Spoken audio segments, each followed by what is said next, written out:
naman na nangyaring krimen dito sa St. Matthew's Room sa Mary Immaculate Heart Special School ng Long Village, Las Vegas City, Philippines. Pinatay po ang walang kamalay-malay na si Bes Pungo nang nagngangalang John Vincent Bulawan. Ang naiwan po sa isang ay isang bote ng tubig at ang jersey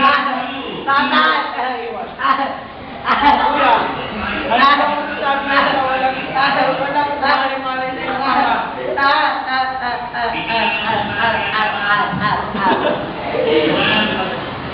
Ako po ang aking ako yan.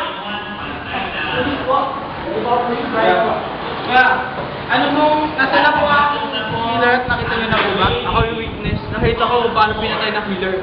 Ano? May dala siyang may na bagay. Nakabalot siya ng iuling ata eh.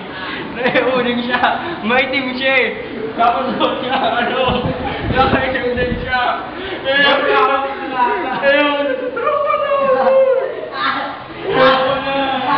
Ayan po, mga kaibigan, kung nakita niyo po si John Vincent Mando Bulawan, ipagpalam po sa numero 0922 tutunog-tunog. Maraming salamat po.